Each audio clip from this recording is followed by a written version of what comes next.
What do you get when you bring a group of Japanese schoolgirls into a haunted house hungry for virgins? Let's find out as we step inside the cult house.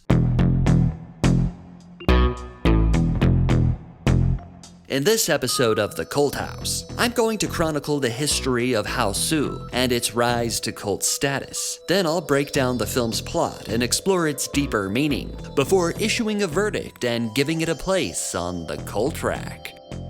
Hausu, or House, is the story of a high school girl who brings 6 classmates to her aunt's country home for summer vacation. Unbeknownst to them, the house has its own agenda. The origins of this film are rooted in an unlikely place, namely the 1975 American film Jaws, directed by then 27-year-old Steven Spielberg for Universal Pictures. Made on a $9 million budget, it became the highest-grossing film of all time, and essentially kicked off the concept of the summer blockbuster. It made waves the world over, including in Japan, where the film also broke box office records. Smelling blood in the water, Toho Film Studio, best known for the Godzilla franchise, immediately set about making their answer to Jaws.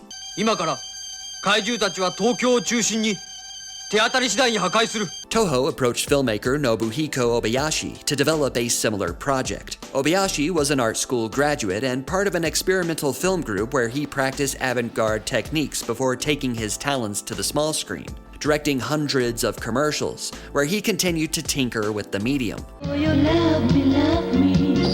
And no, this isn't for Viagra, it's apparently for some kind of ice cream. When this proposition from Toho came his way, Ôbayashi did what few working professionals would ever think to do. なので、うちのまだ娘10歳ぐらいだったかな。パパが日本映画を作るとしたら、どんな話が面白いと。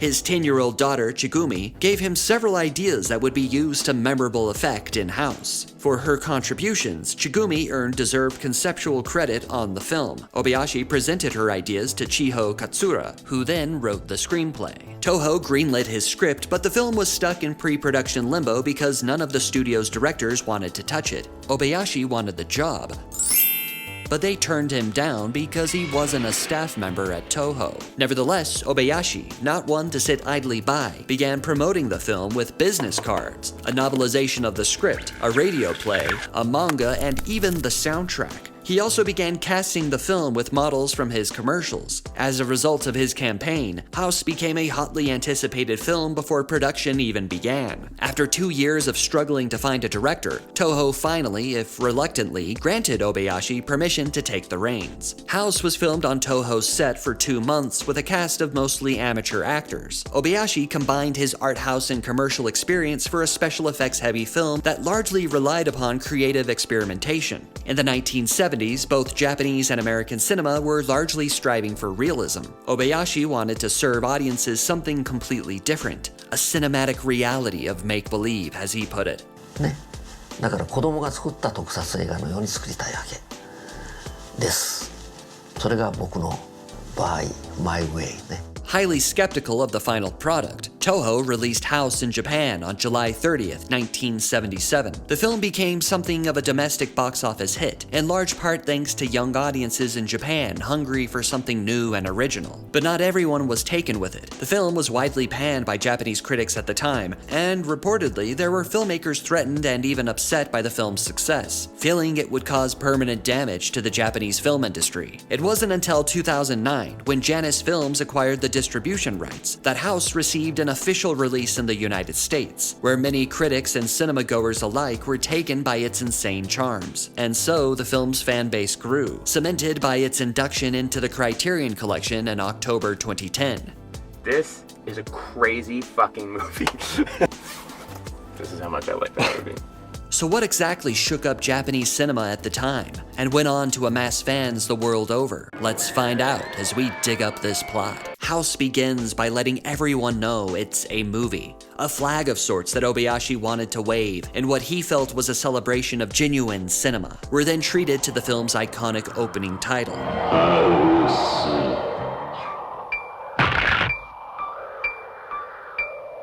before introducing us to two high school girls staging a quick photo shoot. And granting Ôbayashi the first of many excuses to experiment on screen. Gorgeous and Fantasy, as they are called, are best friends looking forward to summer vacation, even though they will be going their separate ways. Gorgeous to her father's villa, and Fantasy off to summer camp with other friends and her teacher crush, Mr. Togo. They then walk and talk with one of their teachers in the hallway, extending their congratulations for her upcoming marriage. House spares an incredibly happy-go-lucky beginning. Everything looks and feels so idyllic and innocent. This stands in stark contrast with where the film will eventually take us, even though House maintains this level of whimsy throughout. Gorgeous goes home to her daddy, who has just returned from Italy composing a film for Sergio Leone. Better than Morricone? Damn! But instead of bringing home a souvenir, he's brought home a new mom for Gorgeous, Ryoka Emma, who makes quite the entrance. Like something out of one of Ôbayashi's commercials. Love me. And her dad shows us that the concept of a housewife is alive and well in his home. Despite losing her mother 8 years ago, Gorgeous doesn't take this news well, and goes to her room to reminisce about her mom and hate on her dad, memories that cause her to wonder about her aunt. Meanwhile, Fantasy and her other classmates are counting down the seconds to summer camp, and we get this great shot introducing us to the rest of the gang. There's Mac, who when she's not eating is thinking about eating. There's Prof, short for Professor, the academic of the posse. You can tell because she wears glasses.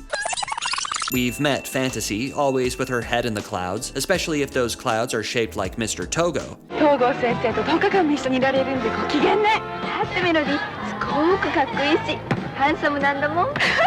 Melody, the group's resident musician. Kung Fu. Pretty self-explanatory. And Sweet, so named after her childlike geniality. And there you have an ensemble as one-dimensional as the Seven Dwarves. Gorgeous shows up, and we finally get a glimpse of this Mr. Togo. Check out those thick mutton chops. No wonder Fantasy can't stop thinking about this dreamboat. Unfortunately, he's the bearer of bad news.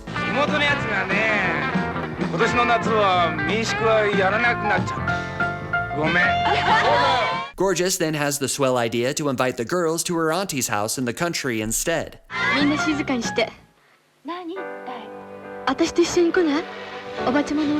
Gorgeous writes to her that night to set everything up as a mysterious kitty cat shows up that she names Blanche. And sure enough, Auntie graciously agrees to the idea.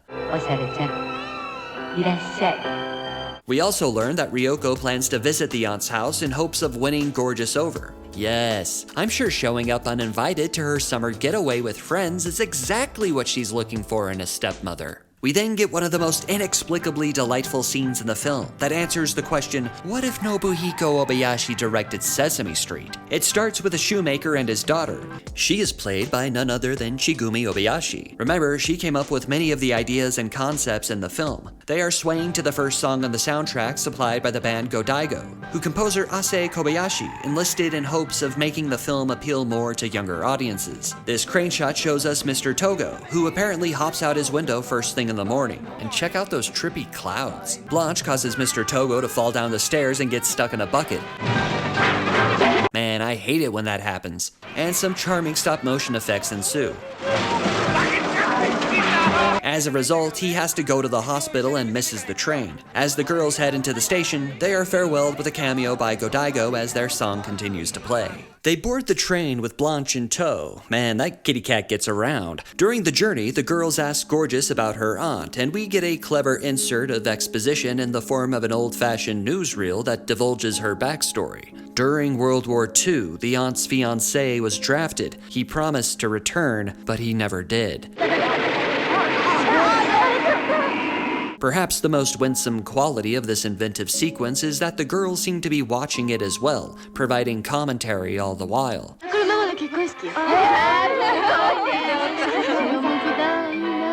They're are now on a bus, which arrives at their stop, and the young women take the rest of their journey on foot. In case you've forgotten the motley crew, we get another character roll call as they cross this bridge. There's some beautiful shots as they go, and excellent use of painted backdrops. Along the way, they get directions from a jovial, if deranged, watermelon farmer who is played by composer Ase Kobayashi. どこですか? The friends finally arrive at the titular house and are greeted by Auntie. いらっしゃい。 We get the first flash of Blanche's eyes, causing Fantasy to drop her camera. Then Mac runs up with a housewarming watermelon. マックにそっくり。 As the girls enter the house, this happens.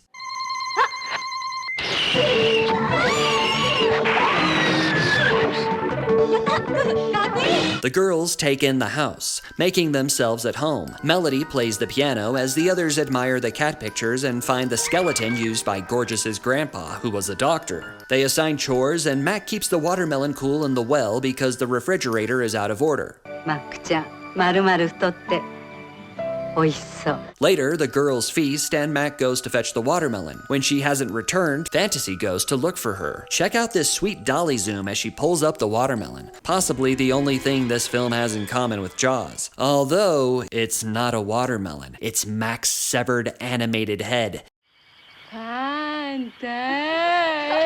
which proceeds to fly through the air before biting Fantasy on the rump and returning down the well. Fantasy tells the others what happened, and Auntie reveals she can walk. 私が見てきてあげるわ。立てたんですか? The girls investigate and only find the watermelon. They brush off Fantasy's fantasies, ファンタ、まだ変なこと考えてるんでしょ。 even though Mac appears to be missing. Later that evening, there's more supernatural occurrences as Sweet has a strange encounter with a doll.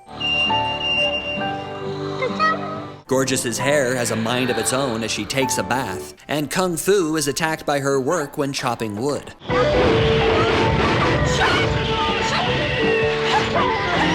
Jumping out of her skirt in the process.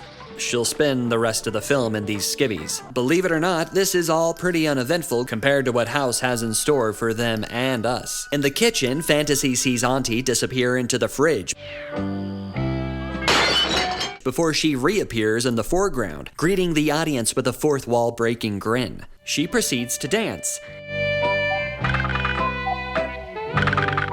and then feast on human remains. Hey, why wasn't Armie Hammer invited? Remember, this is Toho's answer to Jaws. I love it. After her bath, Gorgeous dolls herself up in Auntie's room. She sees her aunt's reflection in the mirror and becomes possessed. If you thought Gorgeous lived up to her name before, just look at how hot she is now. Meanwhile, Melody tickles the ivory downstairs until it tickles back, and Sweet also gets blanched, causing a gang of mattresses to attack her. This brings a whole new definition to pillow fight. When the others investigate, they can only find her clothes and a stripped-down doll. Things are starting to look grim, but Fantasy is momentarily comforted by the thought of Mr. Togo coming to her rescue.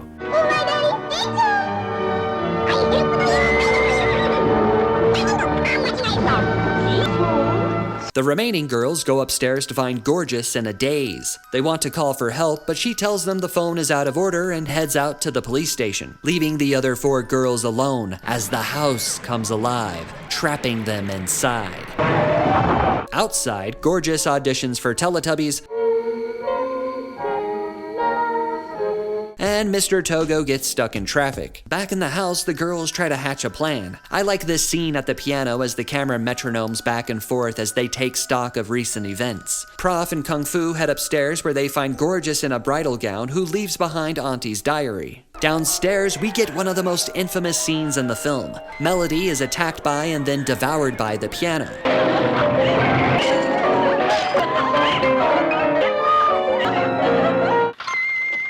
But don't worry, kids, she doesn't seem to mind.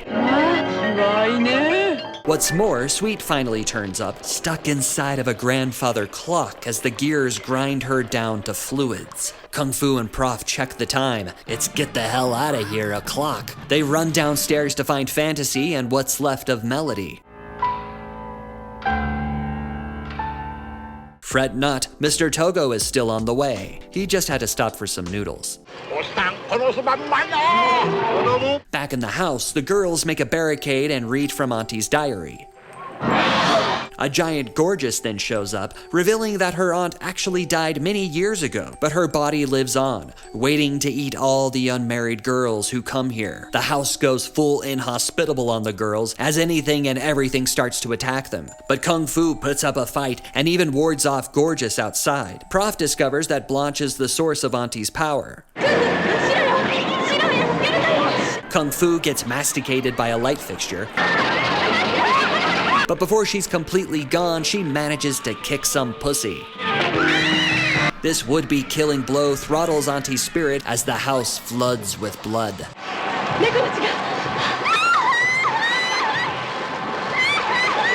We get one last look at Mr. Togo as he fruitlessly searches for the house before stopping at the watermelon farmer's stand. Ultimately, it's his preference for bananas that does them both in.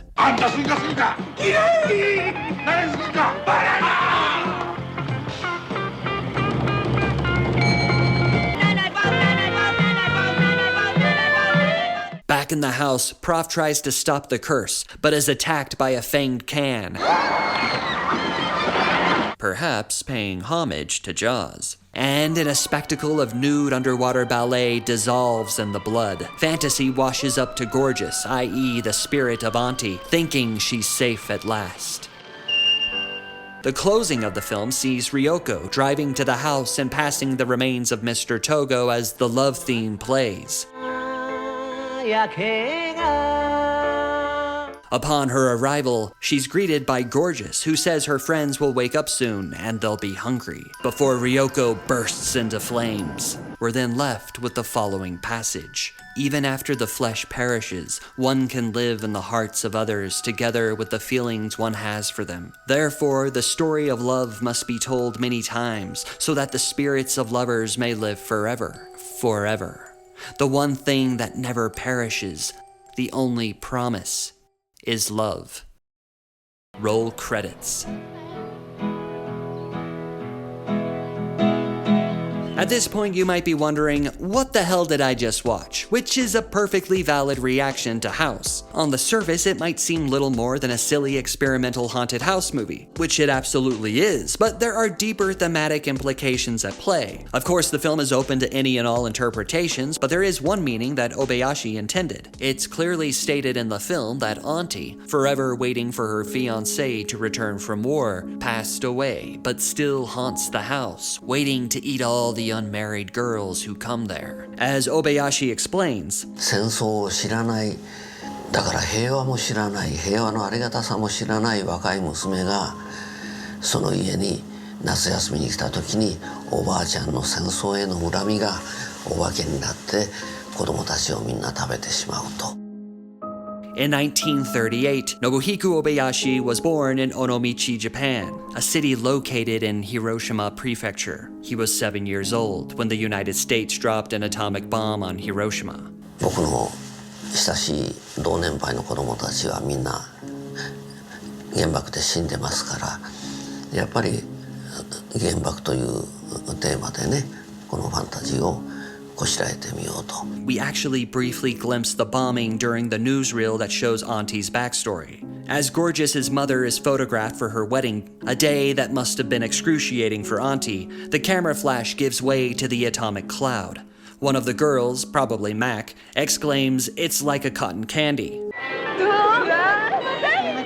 A childish comment from a generation that didn't have to taste the horrors of that war. And so, a vengeful ghost from the past takes a bite out of them. Video essayist Koganada has a great piece included on the film's Criterion release about this troubling theme, explaining how House is a film split in two halves, across a generational divide, and draws parallels between the cat and the bomb, the flash of the camera and the flash of its eyes. Whether you choose to wrestle with these heavy connotations or simply enjoy the film for the wild ride that it is, House has plenty to offer. In case I haven't made my adoration clear by now, I have been completely bewitched by House since I first saw it years ago. It occupies a corner in my mind, and I have enjoyed revisiting it and recommending it to others. Its playful plot, contagious creativity, and unique soundtrack give it all the trimmings of a cult classic, as it maintains its own place in cinema history. It's for all these reasons and more that I give House 5 watermelons out of 5. And with that rating, it's the first film to go onto the top shelf of the cult rack.